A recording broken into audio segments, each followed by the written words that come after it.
record. Hi everyone, welcome to your class, which is for the book Your Faith is Your Fortune by Neville Goddard. We are on lesson number 9 and we're continuing reading today. The chapter, if you have the book, it's the chapter The Foundation Stone. Okay, so I'm going to read a bit, and at any point you want to put your hand up and just ask a question or make a comment on what we're reading, but the idea is to apply it to whatever you've got going on in your life right now. Let every man, the foundation stone, let every man take heed how he buildeth thereon, for other foundations can no man lay than that is laid, which is Jesus Christ. Now, if man build upon this foundation gold, silver, precious stones, wood, hay, stubble, every man's work shall be made manifest. For the day shall declare it. Corinthians 3:10, 13. The foundation of all expression is consciousness. Try as man will, he cannot find a cause of manifestation other than his consciousness of being.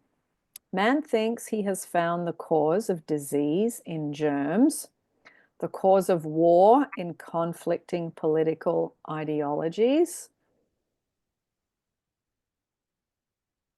I'm just going to mute you guys a little bit because there's a little bit of noise coming through. Okay. Now, continuing. Man thinks that he has found the cause of disease in germs, the cause of war in conflicting political ideologies, and greed. All such discoveries of man, catalogued as the essence of wisdom, are foolishness in the eyes of God. There is only one power, and this power is God consciousness. It kills, it makes alive, it wounds, it heals, it does all things good, bad, or indifferent. Man moves in a world that is nothing more or less than his consciousness objectified. Not knowing this, he wars against his reflections while he keeps alive the light and the images which project the reflections. I am the light of the world. I am consciousness. I am is the light, that which I am conscious of being, my conception of myself, such as I am rich, I am healthy, I am free, are the images. The world is the mirror magnifying all that I am conscious of being. Stop trying to change the world, since it's only the mirror. Man's attempt to change the world by force is a fruitless and breaking a mirror in the hope of changing his face. Leave the mirror and change your face. Leave the world alone and change your conception of yourself. The reflection then will be satisfactory. Freedom or imprisonment, satisfaction or frustration can only be differentiated by the consciousness of being. Regardless of your problem, its duration or its magnitude, careful attention to these instructions will be in an amazingly short time, eliminate even the memory of the problem. Ask yourself the question, how would I feel if I were free? The very moment you sincerely ask this question, the answer comes. No man can tell another the satisfaction of his desire fulfilled. It remains for each within himself to experience the feeling and joy of this automatic change of consciousness.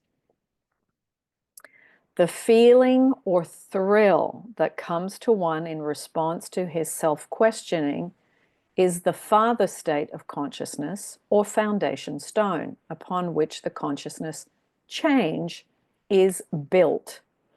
Just how this feeling will embody itself, no one knows, but it will. The father consciousness has ways that no man knows. It is the unalterable law. All things express their nature. As you wear a feeling, it becomes your nature. It might take a moment or a year. It is entirely dependent upon the degree of conviction. Any doubts vanish, and you can feel, I am this. You begin to develop the fruit or the nature of the thing you are feeling yourself to be. When a person buys a new hat or a pair of shoes, he thinks everyone knows that they are new. He feels unnatural with his newly acquired apparel until it becomes a part of him. The same applies to the wearing of the new state of consciousness. When you ask yourself the question, how would I feel if my desire were at this moment realized? The automatic reply, until it is properly conditioned by time and use, is actually disturbing. The period of adjustment to realize this potential of consciousness is comparable to the newness of the wearing apparel. So when you're going from feeling unloved to loved, or from feeling poor to feeling wealthy, that's why he's saying it can actually be disturbing, because it's a period of adjustment. So you feeling wealthy when you're poor it's going to feel weird. So is feeling loved when you felt unloved for a very long time. You have to get used to wearing it. You have to get used to feeling it. You got to get used to walking around with it, that new feeling, okay? Not knowing that consciousness is ever outpictured itself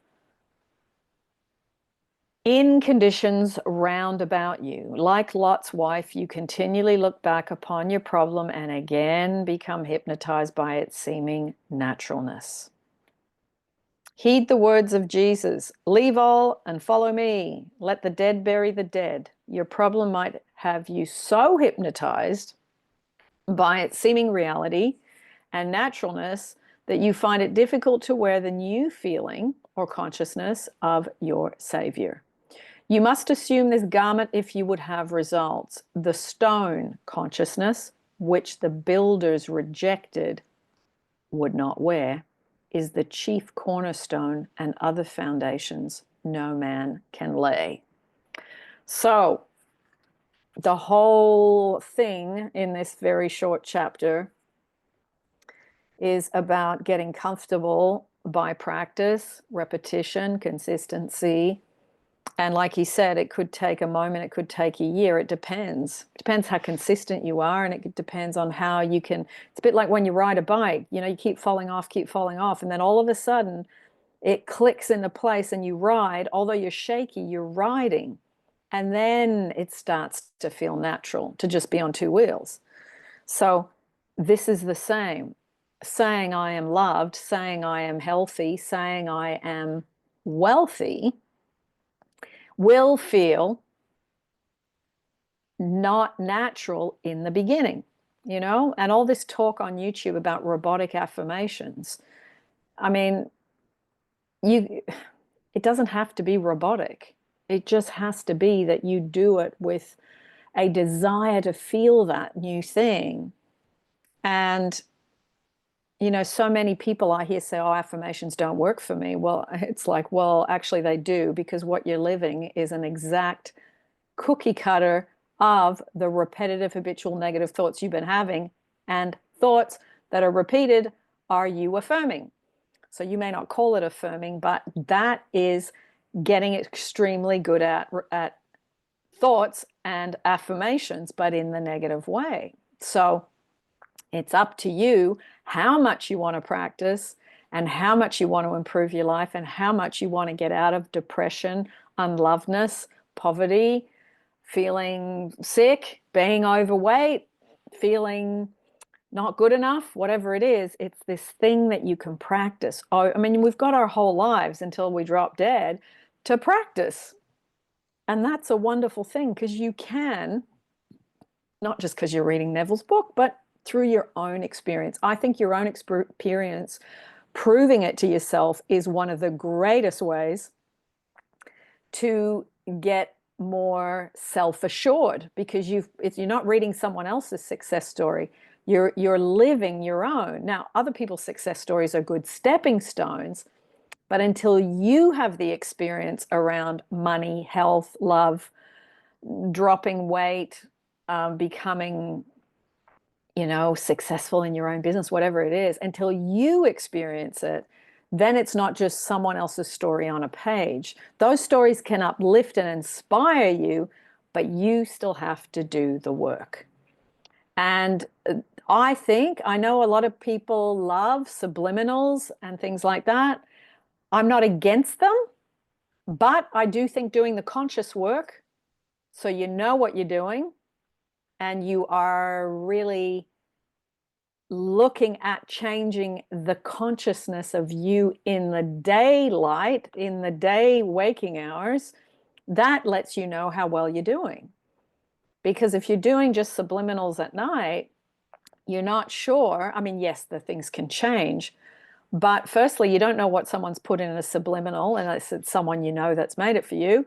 And secondly, there has to be some work on the conscious level, because the working at the conscious level is what you're doing. You're conscious during the day of being negative. You're conscious during the day of being positive. You're conscious during the day of having intense fear because you haven't got a job and you don't have any money, or heartbroken because someone's left you. You're conscious of all that. So it's working on the consciousness, I think, as well as, if you want to do the subliminals, that's up to you. That is, in my opinion, important. And that's why Neville talks about living in the end. He talks about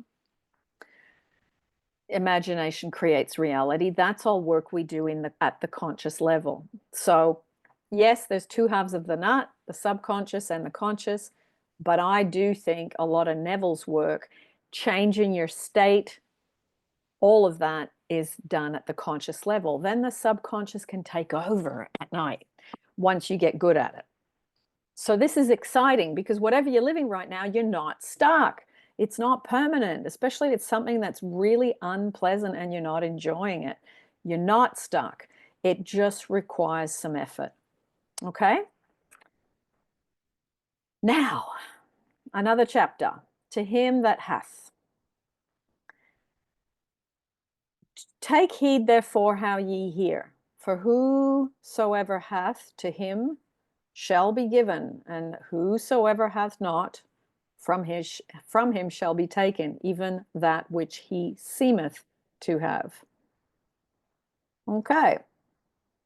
So if you've got something and you feel fear and you feel poor, that's usually when your money gets sucked out of your bank account because the washing machine breaks down, or your child's got an extra excursion, or you've got to go for emergency surgery or something that you haven't planned for.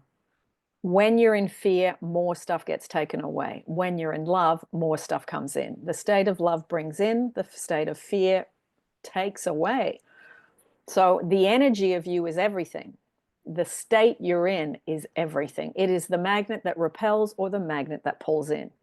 So all of this work that we do, if you can do the base foundational work, this is why I think living in the end, revision, all these things don't work for a lot of people, because you cannot ice a rotten cake. You can't be imagining having $1 million, but underneath you're feeling intense money fear. It doesn't go together. They're vibrationally like this. They're missing each other. They're not going together. So if you are practicing, money comes to me easily and effortlessly, you'd be relaxed.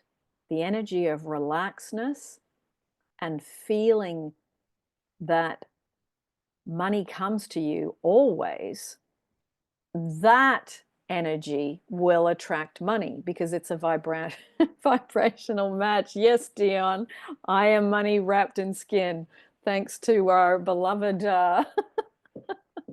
Russell Brand. I know that affirmation's hilarious.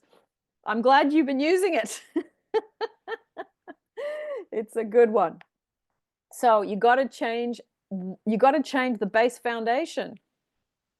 And then you can add in living in the end, imagination creates reality, stats, all of that other stuff. But you have to get the state right. And to get the state right, you can practice affirming certain things. Okay?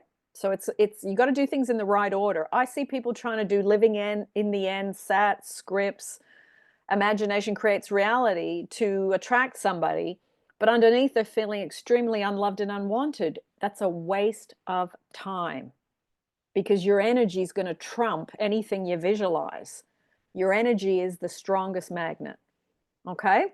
So it's not that those things aren't great, but do things in the right order. You got to stabilize yourself. You got to feel good about you. You got to feel that you're good enough, that you're deserving, worthy, confident. And then when you do living in the end or sats or the what was the other thing? Scripting. Once you do those things, your energy at the base is good. It's the right fertilizer for the tree to grow the branches, which are the desires. Okay? Now, the Bible, which is the greatest psychological book ever written, warns man to be aware of what he hears. Then follows this warning with the statement, to him that hath it shall be given, and to him that hath not it shall be taken away. Though many look upon this statement as one of the most cruel and unjust of sayings attributed to Jesus, it still remains a just and merciful law based upon life's changeless principles of expression. Yeah, I mean, when you're looking at that, hang on, so when I haven't got much and I'm in fear, then that gets taken away. But when I've got something and I'm feeling good about it, then more comes in. So that whole principle of the rich get richer and the poor get poorer, how can that be just? But it's all energetic. And once you understand it, you go, oh, I'm going to be very careful what I do from morning till bedtime today around how I feel around money, love, success at work, my body. And you're more careful because all those things that you just think and you're not really paying attention, it all reaps what you sow, whether you're paying attention or not. So when we start doing Neville's work, law of attraction, self-love, manifesting all of these things, you get very, very, not that you're micromanaging every thought, because I remember doing that and it was exhausting. It's about checking with how you feel. That's an easier way. You let your emotions, your feelings guide you. Oh, I'm feeling good today. Okay, let me go and do some more things that make me feel good. Or I'm feeling really bad. I'm freaking out. I just lost my job. Let me go for a walk and let me do, oh, I am free, I am wealthy, and I have the best job I've ever had. You're very careful to put more effort into that when that's happened to you because you know it can flip much more quickly when you get yourself into that state. So the work isn't external. Yes, you got to get online and look up jobs and stuff, but you don't do that for 8 hours a day. You might do that for 1 hour a day, and the rest of the time you go, woohoo, let me go out and make myself feel good. And then while you're out having a good time, you come back, you check your email, and there's some offers there or some opportunities that have come across your LinkedIn profile or whatever. So the change of state is what changes everything. Man's ignorance of the working of the law does not excuse him nor save him from the results. The law is impersonal and therefore no respecter of persons. Man is warned to be selective in that which he hears and accepts to be true. Everything that man accepts as true leaves an impression on his subconscious, no, on his conscious, and must be in time defined as proof or disproof. Perceptive hearing is the perfect medium through which man registers impressions. A man must discipline himself to hear only that which he wants to hear, regardless of rumors or the evidence of his sentences to the contrary, his senses. As he conditions his perceptive hearing, he will react only to those impressions which he has decided upon. The law never fails. Fully conditioned, man becomes incapable of hearing other than that which contributes to his desire. God, as you have discovered, is that unconditioned awareness which gives to you all that you are aware of being. To be aware of being or having anything is to be or have that which you are aware of being. So it's really what you focus on is, it's like the books on the bookshelf analogy. All the books are on the bookshelf. You choose to read the one that says, I'm loved and I have a lot of money and I'm really healthy. But the book that says, I'm unhealthy, I'm unwanted, I'll never be loved again, all of those books are all there. But it's what you pick out to read, and it's what you pick out to put in your mind.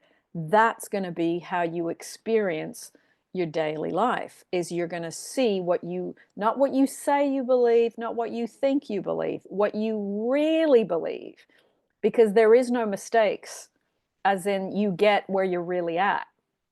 And what's good is you can see where everyone else is at too. When you say, when you have a conversation with a colleague at work, now you may not know a lot about how they think about things, but when they say to you, that something happened, you think to yourself, oh, okay, so that person has a certain type of thinking on repeat about that topic: money, love, their body, etc., etc.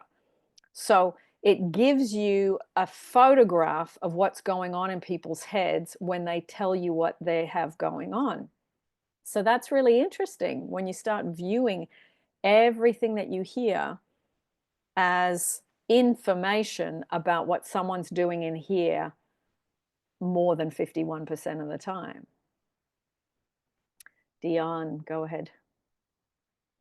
So, and please forgive me if I'm saying his last name wrong. Dr. Joe Dispenza.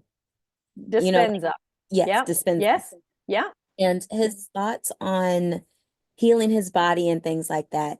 Now, what I have found is when I am interested in a topic, there are certain pieces that do resonate with me.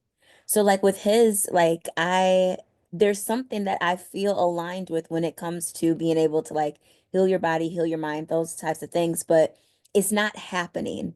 So I guess how do you really understand like what's still the block if there is something about it that does speak to you, that is something that you consistently do on a daily basis? Well, I think you got to look at, okay, because a lot of what you believe today will come from your family. Now, of course, once you get to adulthood, you might go, I don't believe in that. Or your culture, or your religion, or your community. A lot of the beliefs come from that. So if you're trying to change something on a particular topic now, have a look at what's the information that I've acquired on this topic. Mm. And then that will give you a starting point, as in, okay, I can't have done, it depends how old you are, Dionne. I don't know how old you are, but if I've done, say, 25 to 30 years of a certain type of negative thinking on the topic of, let's say, money or Mhm. love, then I'm going to have to get all these tentacles off me, and I'm going to have to shift away from my schooling, my culture, my family, my religion, if those things are, a lot of those things could have given you a positive spin on the topic you're trying to manifest. Now, if that did, the history, then you will probably find that topic easy: money, love, health, etc. But if you are wanting to shift something from negative to positive, that tells you your history was most likely in the negative to get you to where you are. Now you've got to go, okay, I've got my own mind. I'll think for myself. I don't agree with all that. Now I'm going to have to shift the needle. So if it's not shifting, ask yourself, how long have I been negative on this topic and how long have I been trying to shift it? Because it's some things take a little time. You can't change, say, 30 years in 2 months. Like, it's too much, too quick, too fast. Not saying you can't shift it some, you can, but you're going against decades. So you got all this instant manifestation stuff. I think 98% of it is nonsense. I do think you can manifest instantly, but I think it's when you've got a certain amount of decades under your belt, and then when you go to manifest, all that information you've learned then tips the scale pretty quick. But it's not, you can't be negative for 30 years and then get something within a week. I just don't think that that's realistic for most people. I see. That makes Yeah. sense. So, I mean, I can tell you from the 30 plus years that I've been doing this work, every single area of my life's changed, irregardless of my history, irregardless of my my money history, my relationship history, my family history, my whatever the health issues my family's got in the generations. I don't care about that. I know I've got the power to make the change. But I can say that to you because I've got 30 years plus under my belt. But that's taken 30 years to get that information. Now, I'm not saying it's taken me 30 years to manifest certain things. A lot of stuff's happened over those, even the first year or two. But it's, you get better and better and better, and the time frame shortens because you've done, I think, the self-love work and knowing how to change your state and learning to manage your mind, because that's where all the problems are and that's where all the solutions begin. So if you're stuck on something, let me ask you, how many years on this topic were you, say, unaware and not knowing what to do and you were just on automatic pilot? Maybe about 10. Okay. And since you've become aware and you've started doing all this work on yourself, how long's that been? About 2 years. Okay. Now, I'm not saying you're going to have to do 10 years to get to where you want to go. I don't Oh think, yeah. Oh no. I'm not signing up for that narrative. but you've got to allow, it's like the cycles of nature. Things need to be planted. It's got to be watered. The sun's got to come on it. Then the little seed sprouts. Then you got to make sure the new shoot, it's a bit sensitive and a bit vulnerable. And you've got to make sure you don't step on it. And then you got to protect it from the animals. And then it gets stronger, and then it grows into a plant and then a tree. So we have the same cycles. So we can't impose on source when we're going to get stuff.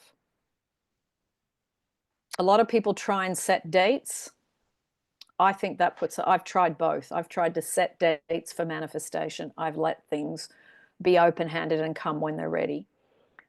Today, I would say the second is a better option, because you got to get your foot off the back of God's neck, because it's not going to work in a lot of instances. I'm not saying if you've got a deadline, like I've just lost my job, I've only got a month, and then I can't pay my rent. Those kind of deadlines, I would have a crack at that, because you're going to end up where you're going to have to rely on family or whatever if you don't swing it. Those kind of imposed deadlines on you, those deadlines I would go for. But I'm going to get married by the 30th of June, and it's like May 1st. Not so much. But that's just my opinion, though, Dionne. That's just my opinion about things. That's all. Yeah, and I don't mind sharing my age. I will be 37 in the fall, so I'm 36 now. Okay. And I would say, like, for the past 5 years or so, like, I've really been on a self-reflective, self-improvement journey.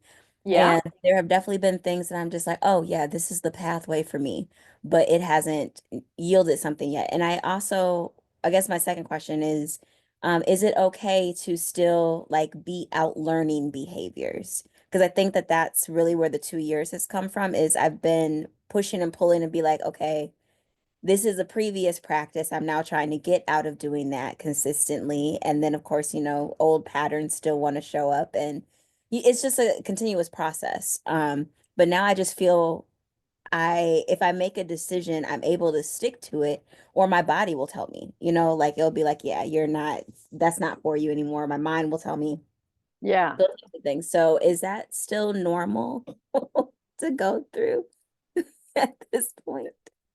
The which bit? Push and Just pull. explain the push and pull. Mhm. Well,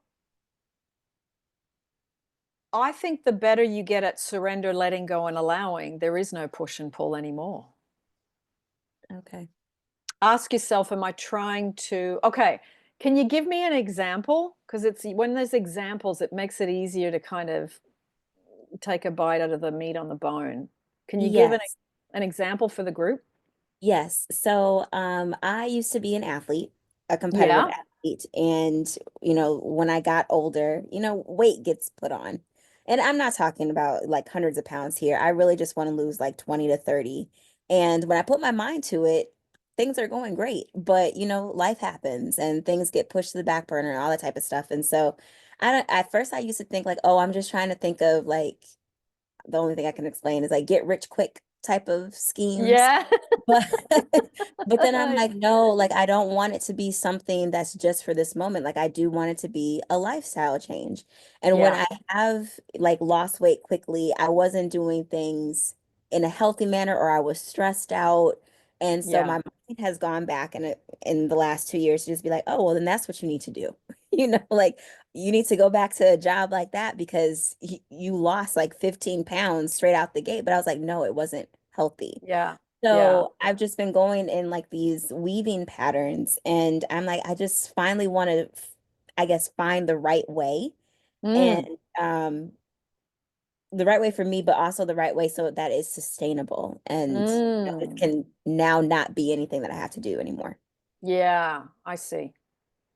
Look, in terms of, I mean, I think the whole thing, especially with women, weight is so hard to lose. This is Yeah. the collective consciousness of women. It's not true.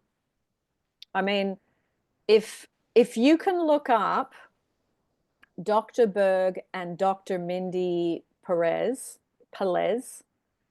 they both talk about intermittent fasting. I think that, and then making sure you cook for yourself. Like, I don't know about where you are, Dionne, but the people I see in London that live off sandwiches from the 7-Eleven and Deliveroo, and I mean, where I'm living, in the block of apartments that I live in, there's 5 apartments. The buzzer is going at least twice a day, and there's only 5 apartments, and I'm not one of them. I don't really order stuff. 4 apartments, there is at least 2 deliveries a day from Deliveroo and Uber Eats because no one cooks. So thank you, Akhbar. I can see you've put that up there. It's Mindy Pelez or Mindy Perez. Put Dr. Mindy and she'll come up. Dr. Mindy, intermittent fasting. Now, when I stopped doing physical work, I slowly started to put on weight because I went from a physical job as well. Hmm. I mean, I was dancing professionally, so I wasn't an athlete, but I was physically right on it in terms I was performing for I had my own dance show and we toured Australia, different parts of Australia with this show. So I was really fit, and then I injured myself, and then I decided I would not go back to doing that because I tore my hamstring, I got glandular fever, and then when I started another job, I injured my lower back. So I thought, right, I am not going to put my body through this level of intense physical exercise. Hmm. I love being fit, I love exercise, but I realized as I got older, it's not just the exercise, it's the inputting of the food. Hmm. Now, in my own personal journey, I've never been hungry in the morning. So for me to drop breakfast was not a big deal. So I Hmm. went from 3 meals a day, which for me, 3 meals a day is too much for me. Yep, I me can't, too. my digestion is super slow and it needs time to digest. So now what I do, and it was from following, listening, I started in 2020. I did Mhm. a 7-day fast because I had a fibroid and I wanted to starve it. And I just did it for 7 days. I didn't start off on 7 days. I started off on one day and then I extended it to two and I got used to fasting. Then I Mhm. did 7 days. And then it was a case of, okay, what does my body need now? And my body only needs 2 meals a day. Lunch, like about 1, 2 o'clock in the afternoon, and then at about 6 o'clock. That's enough for me. And on Monday and Thursdays, I fast for 24 hours. My Mhm. weight just stays. There was an affirmation I used to say, I am the perfect weight. I am the perfect weight. And my weight doesn't fluctuate that much. I mean, in winter, maybe it goes up a bit because you're eating heavier food and you're doing less outside exercise. Mhm. But, I've got a rowing machine, which sits right here behind me, as you can see up against the wall. I've got the rowing machine, I've got the arm weights and the fasting. And honestly, the weight is not an issue. It's just I'm comfortable at the weight I am. I don't criticize my body anymore. And I just take care of it by eating. It's the thing they've told us for years. You eat fruit, you eat vegetables. I eat a lot of green stuff because I know greens are good for the digestion and it also keeps the pipes clean, So, it's just having good habits and sticking to them and obviously looking at the alcohol intake and also going out and eating huge meals with friends at restaurants. Like I used to just go there and I'd kind of eat unconsciously and I'd get home and I'd go, oh my God, I've way eaten too much. Because when you're talking and having a glass of red wine or whatever, sometimes you don't pay attention. So it was be more conscious when you eat, fast on Monday and Thursday, and then also make sure that the exercise isn't punishing. It's the exercise is consistent. Walking, weights, rowing, so you rotate, doing different things. But your body then just kind of just clicks into place. But it's got to be a lifestyle. It's not these binge and then overeat, these binges of and then totally not eating and then it's like your system gets way out of whack. But and that took me a while to work out, Dionne. It took me a while because you got to work with what's right for you. So I'm just sharing what I did. It works really well. I'm pretty consistent. Do I still eat other stuff? Yeah, I love cakes and I love cheese. Do I eat those things? Yep, I do. But I don't eat those things on my fasting days. And I try and have it twice a week or at the most three, and I make sure because it's the inner child that's the binging one. The inner Mhm. child's the addict. The inner child's the one that wants to emotionally overeat, doesn't know when to stop. So the adult in me had to rein the child in. I'm in charge of what we're doing, not you. And in a lot of people that have weight issues, the inner child is ruling the roost and the adult is weak and it doesn't rein it in. So it's like you just go, okay, how can I give my inner child some stuff that it likes? Because my inner child loves chocolate at night. So do I have it? Yeah, I ate a whole chocolate bar last night. Thoroughly enjoyed it. But tomorrow, it's Monday. It's fasting day. So the adult does what it wants on the Monday, you see. So I don't know if that'll help you, but if you can watch the intermittent fasting videos, it's not severe. And you can just start with, I'm going to, not eat for 4 hours, as in, I'm not going to be grazing all day. Cut out that grazing business because your digestion never gets a chance to really get rid of what it's got in there. So see if you can listen to some of those, see, because there's different ways of doing it, see what appeals to you. And yeah, it is a lifestyle for the rest of your life, for sure. It is something that you do as part of your self-love and your self-care. I appreciate that because from hearing Mm. you talk, especially about the inner child, I think that that's it. That was Yes. it's because like I have done the I cook. I love to cook. I love to make my own foods. And you don't really use as many ingredients as they do in restaurants. Yes, exactly. Yeah. But then when I'm like, okay, well, it's still not working, so then I will work out like crazy. And then Yeah. it's not, it's still not registering. And then I've been vegan, so then I'm like, well, I'm not going to be working out as much. And that Yeah. didn't. So I really do think Yeah. it's being Yeah. okay. What is what's the word? Not minimalism. Being okay with just being able to share, being able to share. Yeah. Yeah. Right. Yeah. Right. And I do think, people want to still keep eating 3 big meals a day or sometimes two I big meals know. a day. Now, I could do that when I was dancing full time. It was no issue. But I'm sitting on my ass at a desk now. I can't eat what I was eating then. I can't. For secondly, I go to bed and I'm so uncomfortable because the stuff's still like it's still right up here. So eating earlier has been a good one too. I don't eat past 7 p.m. I used to eat till 10 p.m. and then I'd go to bed at like, 11:30 and I'd think, "Wow, I'm so uncomfortable." And then I wouldn't sleep well because all that stuff's sitting on my guts. So it's working out okay. Digestion has slowed down, or you know what? My mom's really hungry in the morning. She will eat breakfast as soon as she gets up. That makes sense because she's hungry. I'm not. I'm not hungry till after midday.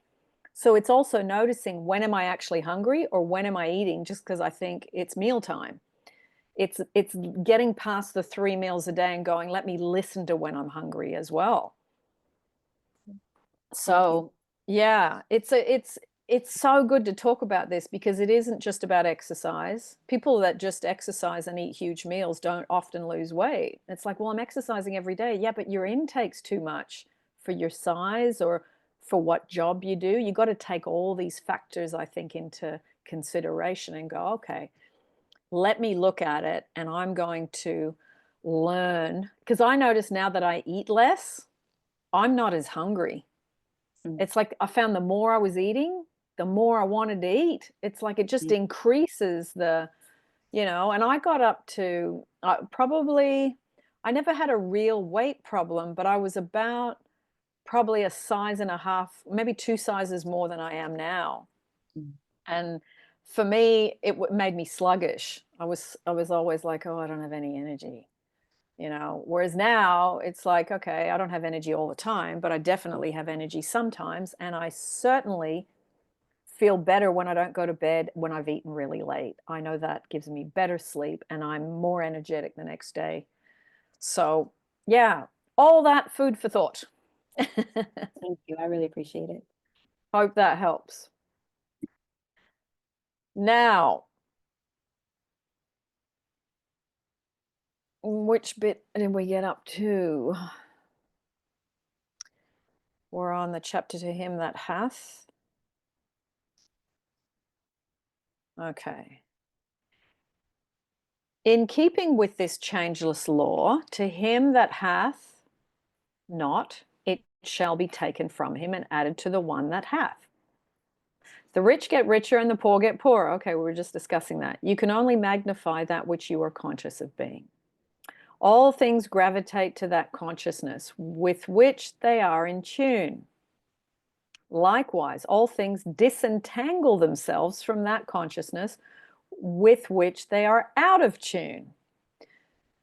So that's good, because if you're wanting to be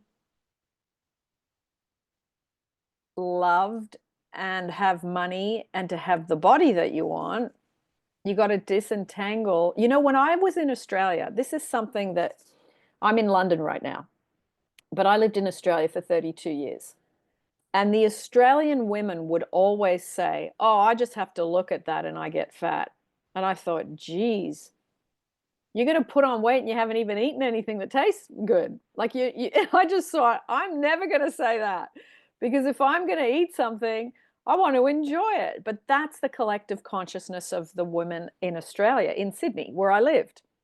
And there was always conversations about this, and it was really fascinating because the people that said that were always concerned about their weight.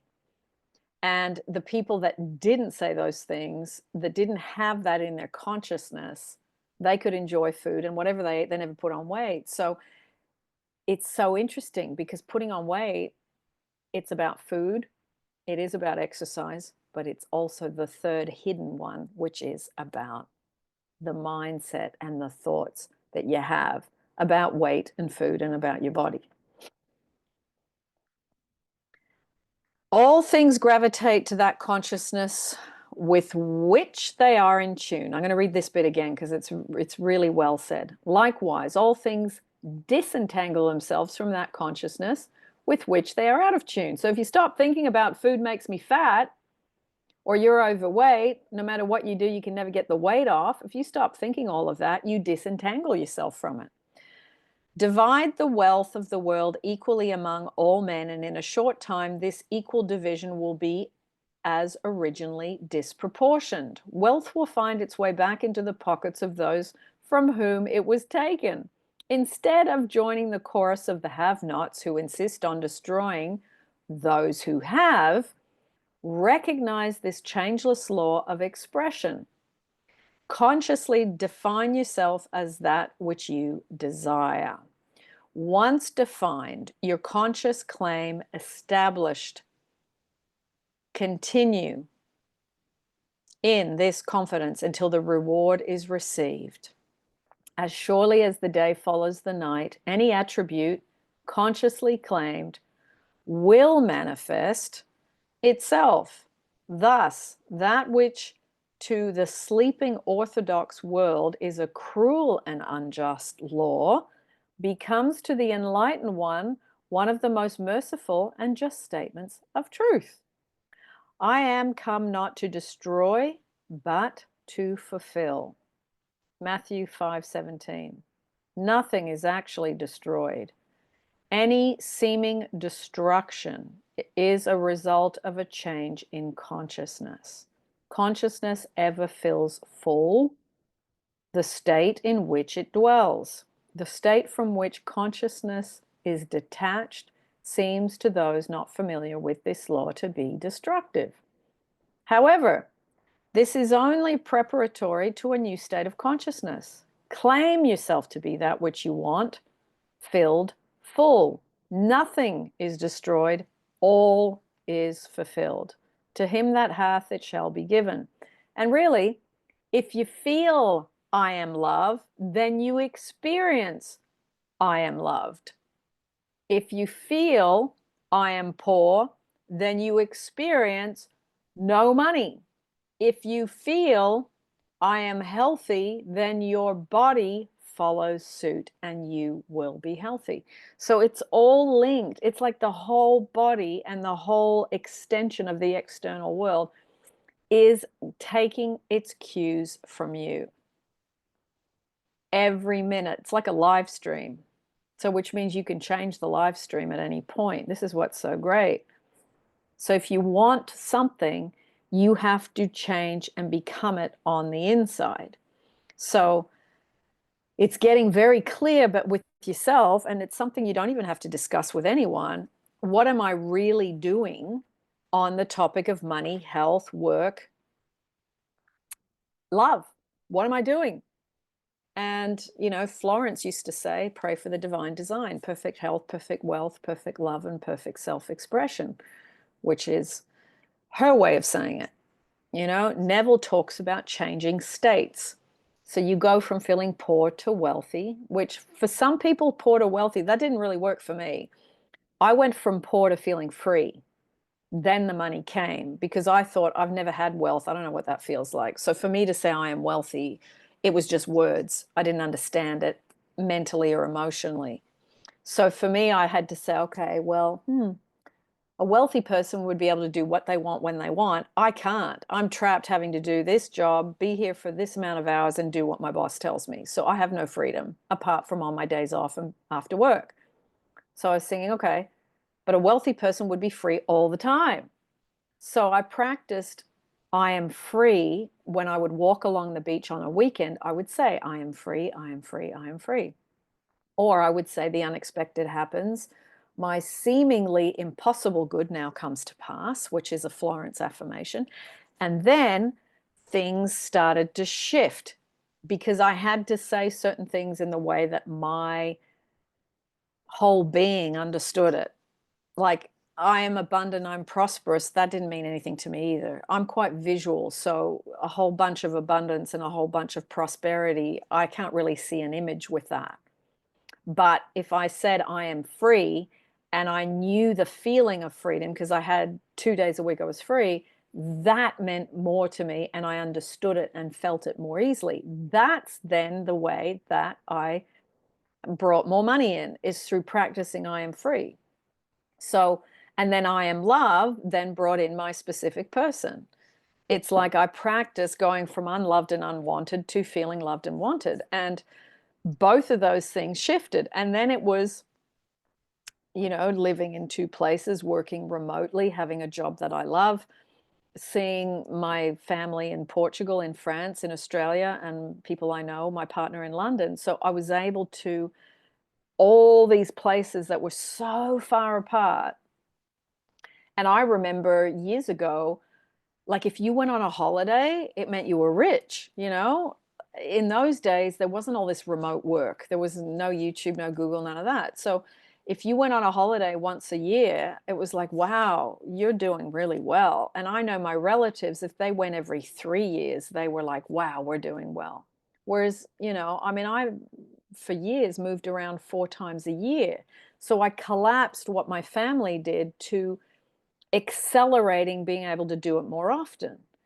So, but that required to set up remote work. So I understood I could no longer work for a boss to get to where I wanted to go. I had to eliminate that option because you're always going to be required to do certain things for a certain amount of time on their schedule, on what they need you to do. So I thought, oh, I can't do that anymore.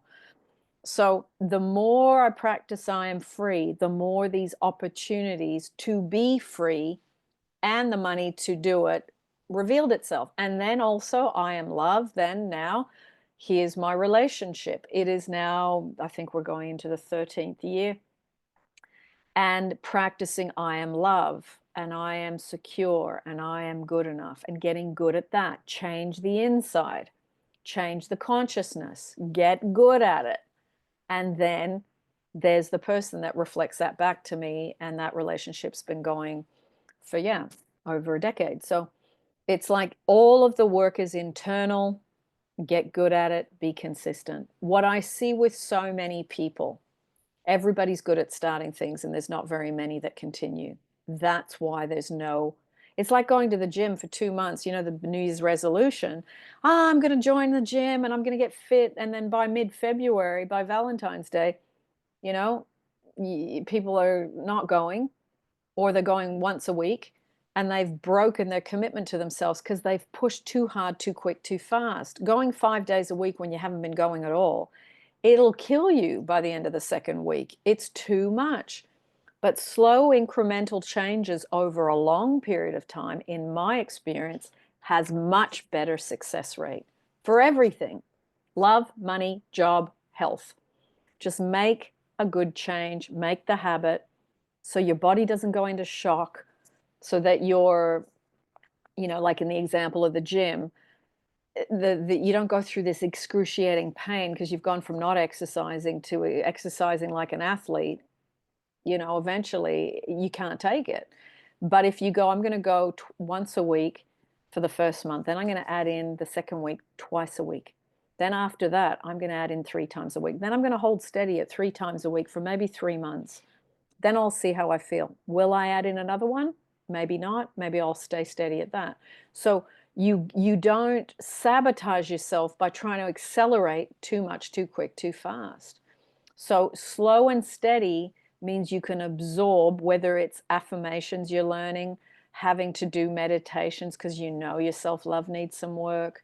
It might be, the exercise, just, it might be whatever it is. You say to yourself, what is it that I really want to do, but I haven't made time for this, or I haven't worked out you know, what I'm doing that's wasting my time and that I could let go of and then put in these other good habits. So I think slow and steady. And, you know, when you start to make those changes, the turtle lays a good foundation. The rabbit goes like, you know, and then it collapses.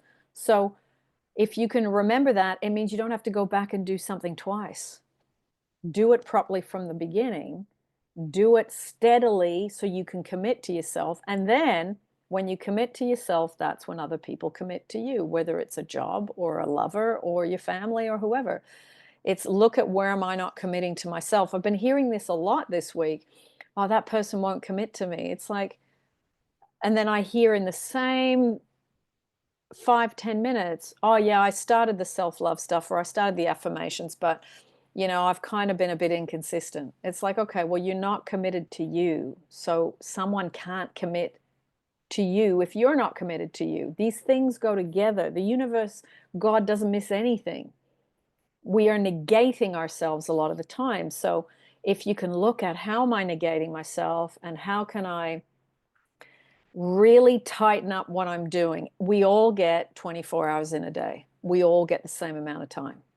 So it's how do I use that time wisely? And how do I make sure I get enough rest? I get enough sleep. I cook my healthy meals, as Dionne was talking about. And how do I nurture myself mentally, emotionally, spiritually, and physically? And that takes quite a lot of effort. For those of you that work on yourselves, you know, this stuff takes a bit of time.